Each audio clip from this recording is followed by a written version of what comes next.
morning, Sean. It's really nice to meet you. I've heard about you and the things that you do for the citrus industry for a very long time.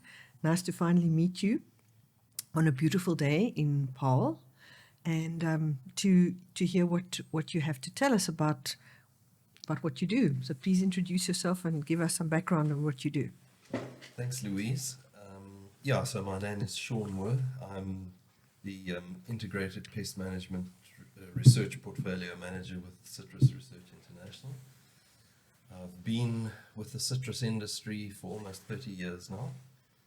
And it's been a wonderful career. I have worked on most of the major pests that occur in citrus.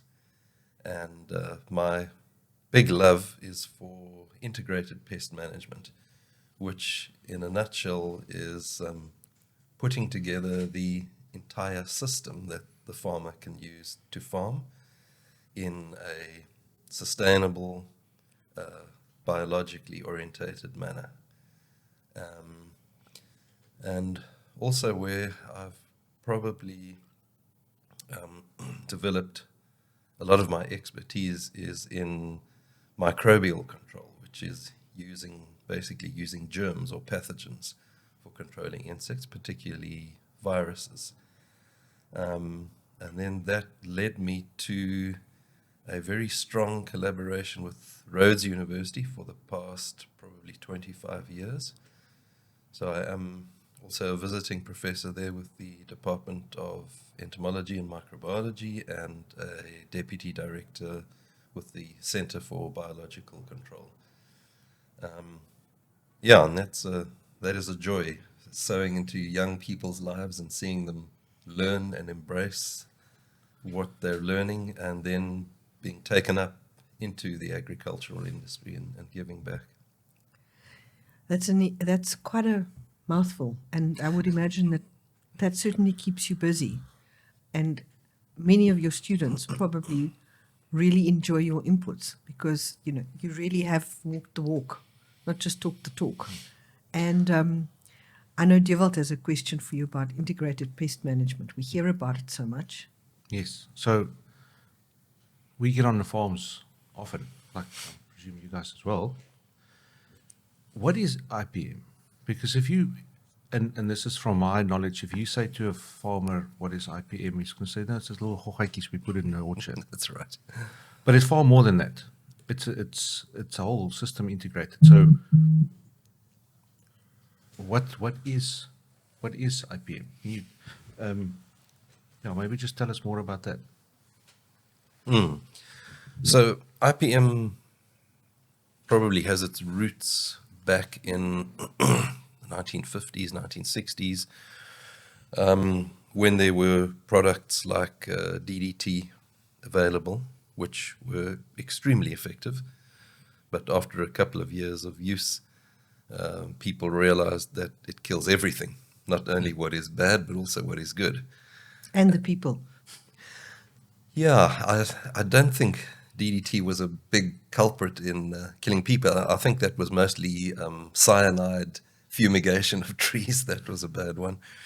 And that led to a widespread awareness that was fueled by people like Rachel Carson, who wrote the book Silent Spring in the 1960s, that drew global attention to the fact that we needed to modify the way in which we managed pests, particularly pertaining to chemical pesticides. And as a result of that, the concept of integrated management was developed, which was basically the sensible combination of chemicals and biologicals. And that developed in the 1970s into the more sophisticated concept of integrated pest management. And integrated pest management, in a nutshell, is a monitoring-based decision-making system to determine how to control your pests and diseases. There are no assumptions, and there is a realization that every single orchard may be different, every single season may be different, every single cultivar may be different. So there isn't a one-size-fits-all. So it does require a good understanding of the pests and of their natural enemies, because that must be brought into the equation as well, and of the system in which they fit. The Southern African citrus industry has a very proud legacy of biological control, including the introduction of biocontrol agents from elsewhere that didn't occur here to control our pests. Because they were brought from the region in the world where our pests originated from, so it was a natural fit. And in the old days, up to 1980s, farmers didn't really need to spray much, other than controlling thrips and red scale and mealybug early in the season, and then almost without knowing it, depending on the naturally occurring natural enemies, to keep the pests under control. Unfortunately, that's been terribly undermined to a large extent by the citrus black spot regulations from the EU, which has resulted in farmers having to spray a lot more to control this disease. And that undermines the biological control component in the orchards, and also leads to farmers including pesticides with those mandatory citrus black spot sprays, just because they simply don't have the machinery to get around the farm for the other pests at different times, so it all goes into the tank. And so that's what we're trying to do now, is trying to reinstill an understanding of IPM and the need to go there. That's so weird, because the same people putting the regulations on for the CBS is the same people putting the regulations on you can't spray so much. And yet the two are working hand in hand. Yeah, exactly. I'm glad you saw it. There is a deep irony there. Wow. And it is, to the largest extent, the regulations from the European Union, who are the very same entity that put in place, I think in the early to mid 1990s, they initiated a pesticide review program to reduce the availability, registration of pesticides in Europe, and that reduced the available active ingredients by probably about 2/3. Then in 2002, they had an environmental sustainability initiative, which also spoke about reduction of pesticides. In 2009, there was another directive from the EU that made it mandatory for all European states to table a national IPM plan and to put that into place. And then in 2019, the European Green Deal was put on the table, which spoke about reducing chemical pesticide usage by 50% within 6 years from now, and being carbon neutral, I think by 2050, I think, carbon neutral. So yeah, it's deeply ironical that this is the same lot that's forcing us to spray the heck out of our orchards to control a blemish. disease, a blemish that is not in reality a quarantine threat. Yes. Yeah, well, we know quite a bit about all that kind of stuff. And Yeah.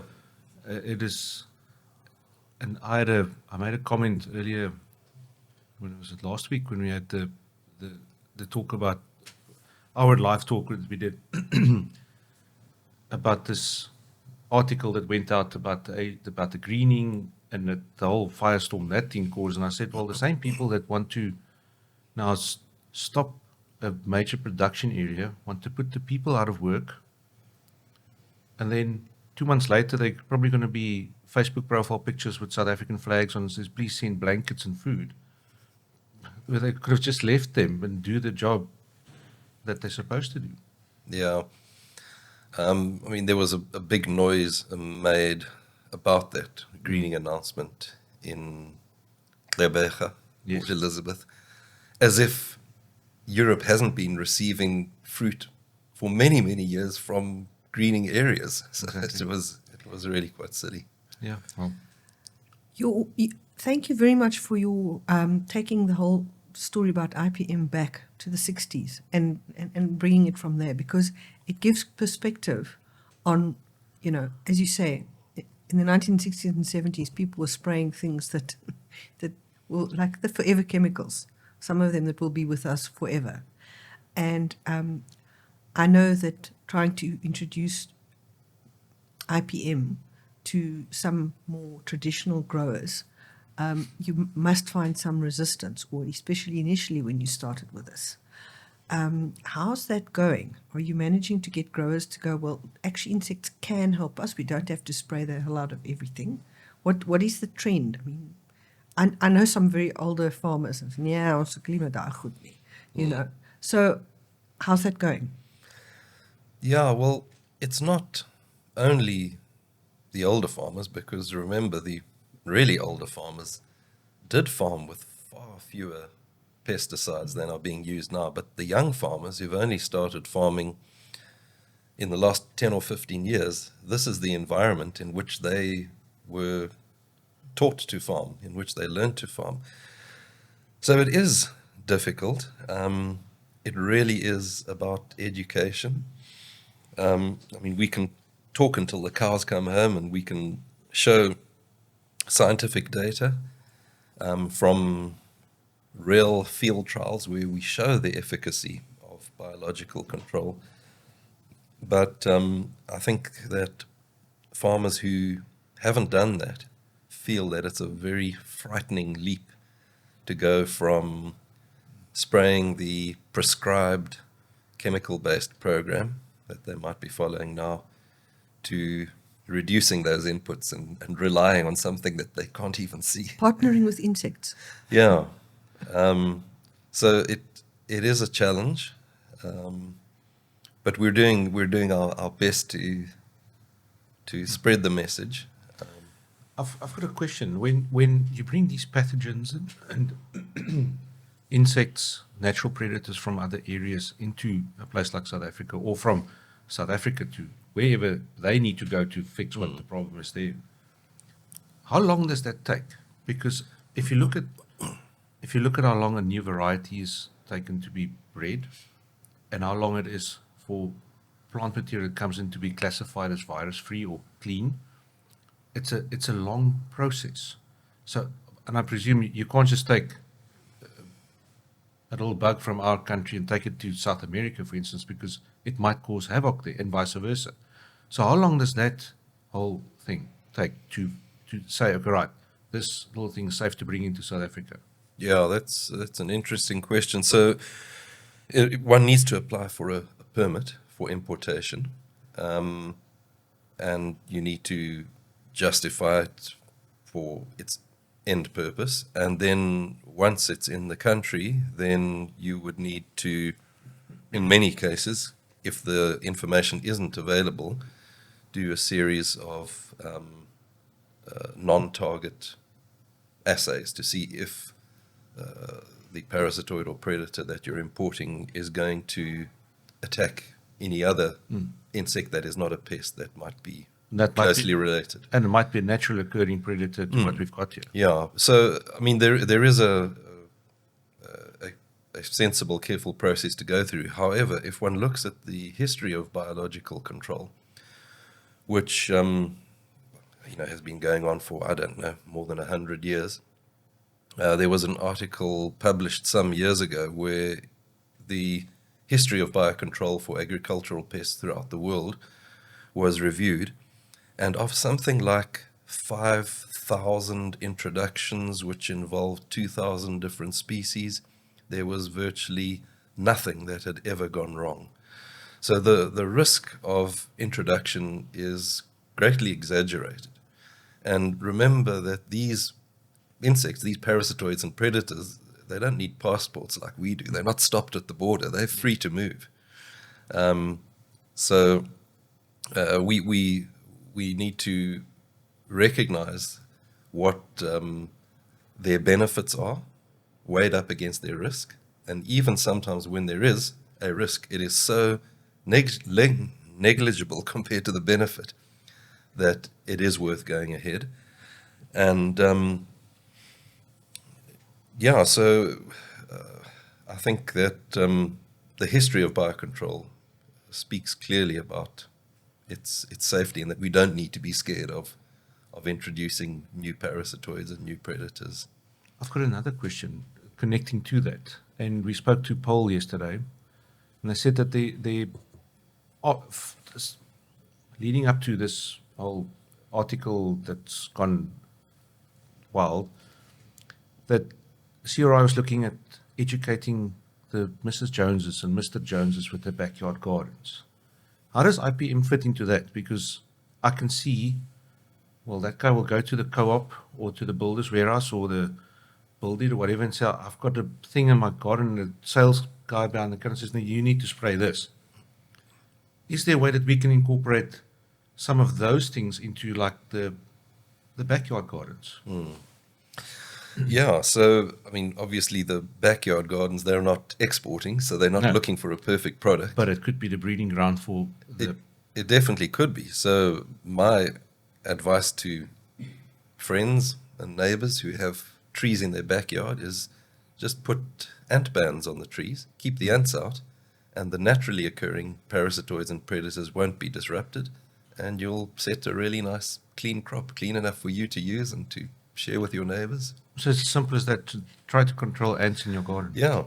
Look, because in the backyard they're not spraying. No. So But in the backyard, they bring mealybugs and they bring scale and they bring. they're all there. They're all there. But as long as their parasitoids and predators are not being disrupted by chemical sprays or by ants or by dust, then they should never have to spray. Interesting. Yeah. Sean, one of what we understand, one of the biggest pests of concern in the citrus industry is false codling moth. Tell us the story about cryptogram, please.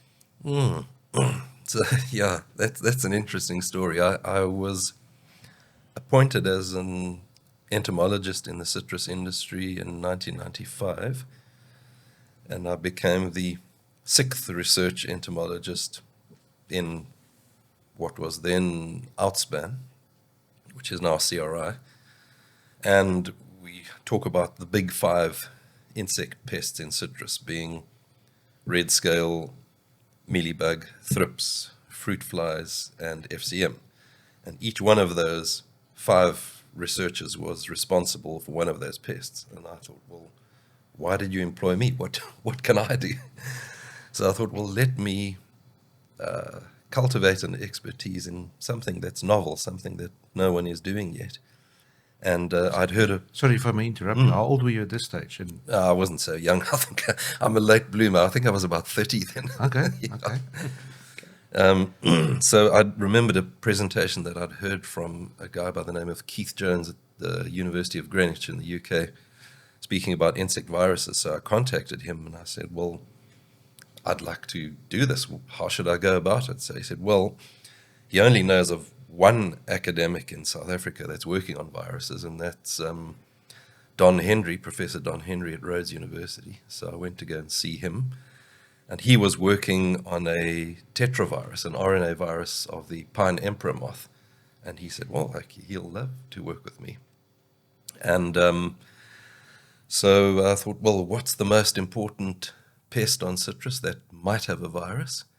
And the answer was false codling moth. So the search began, and we very soon found a virus, and I registered to do my PhD, and that went all the way from discovering this new virus. And I wasn't the first in the world to discover it. So as soon as I started doing the literature survey, I realized that there was a German team that had discovered such a virus on Cape Verde several years previously. But we were the first ones in Africa to do that, or South Africa.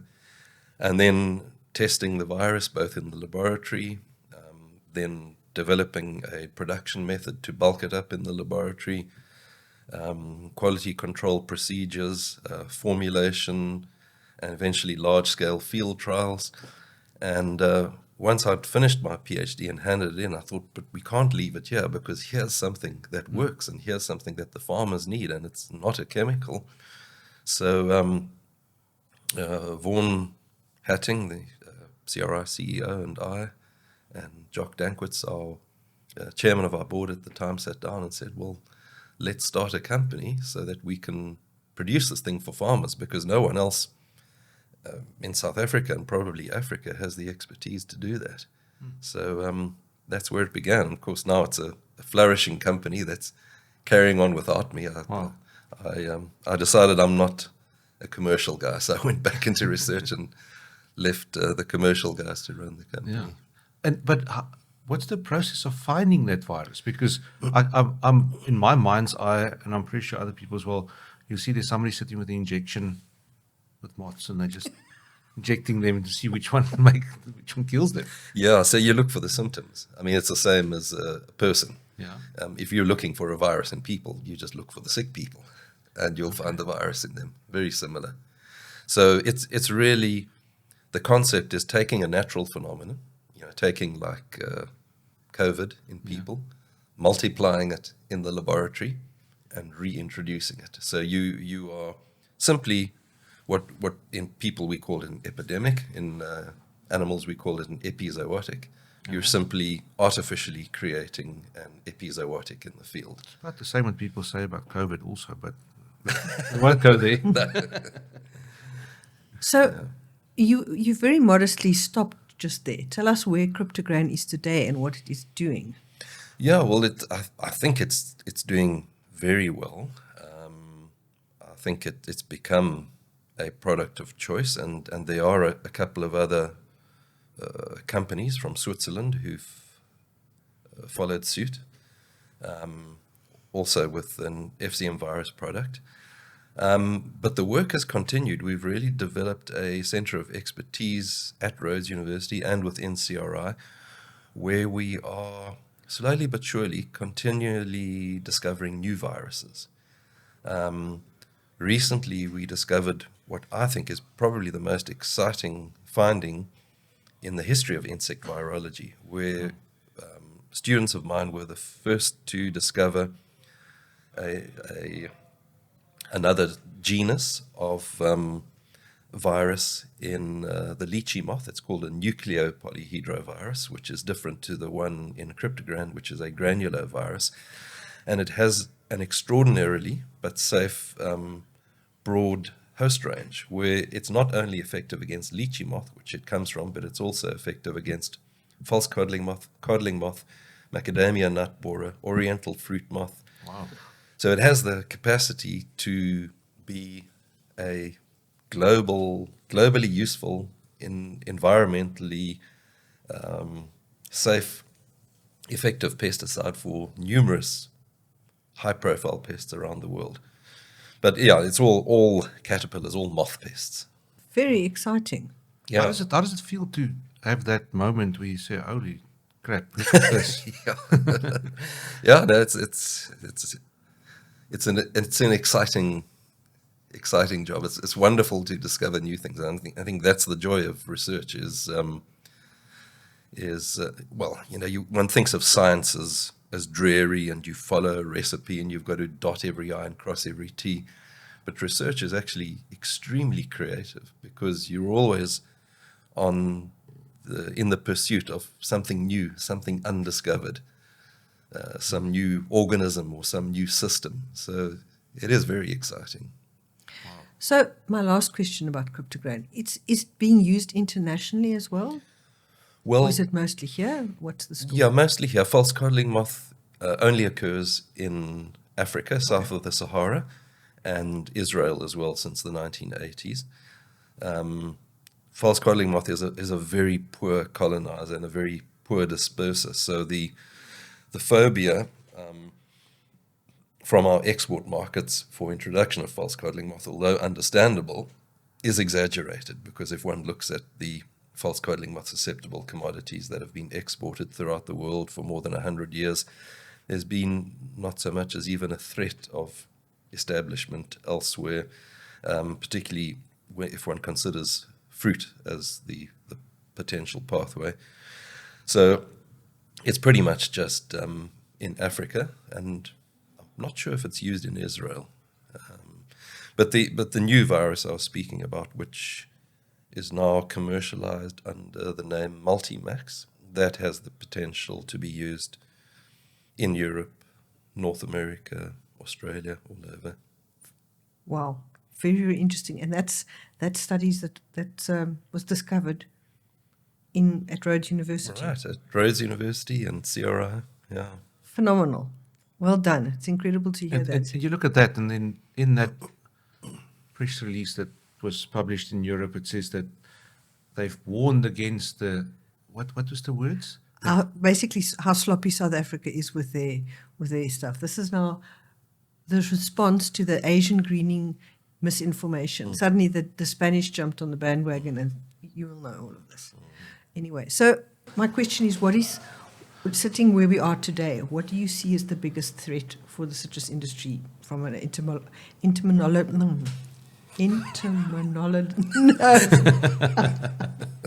We know what you want to say. I'm not going to help you. Stop there. Well, I'll give you two answers to that. The one is the successful re-establishment of IPM. The biggest barrier in our path is the regulation of citrus black spot by the EU. If that can be changed to CBS just being viewed as a cosmetic organism, cosmetic pest, or cosmetic disease, I believe that would make a big difference in enabling us to adopt a softer, less disruptive IPM approach to pest management. And then we would have to educate both the farmers and the ag chem industry as well to get them to embrace the different approach. Who's the other? The agricultural pesticide Oh, industry. okay. Yeah. Okay. And then the second one, which I'm sure you've heard of, is the imminent arrival of the Asian citrus psyllid, which is in Africa, and the disease it carries, which is Asian greening, is the most devastating disease known to citrus worldwide. It's decimated the Florida citrus industry. It's starting to get worse in the Brazilian citrus industry. So we, as CRI, as the Southern African citrus industry, are working very hard to put in place systems and find solutions before it arrives, because once it arrives, it's going to be very, very challenging. I think I'll be retired by then, I hope. Well, thank you very much for that answer. I mean, those are two very big, scary things. Is there anything else you wanted to add, like maybe a kind of wrap-up about... message to growers? Message to growers, yes. Yeah, my message to growers is on the IPM message, don't be afraid, be brave, you can do it. And if you are afraid, begin on your latest maturing cultivars, such as your Valencias, because you can tolerate a conspicuous level of infestation of your biocontrol pests like mealybug and red scale, because there's so much time for those to come under biocontrol before harvest. So give it a go, don't be scared, adapt, because in a few years from now, I think we are going to be compelled to move towards IPM. So don't wait until then. Yeah. Start doing it now. Thank you very, very much, Sean. It's It's very really interesting. been very, very interesting chatting to you, and thanks for coming to chat to us. Thank you, Louise and Diovold. Appreciate it. Great stuff. That's Thanks. it.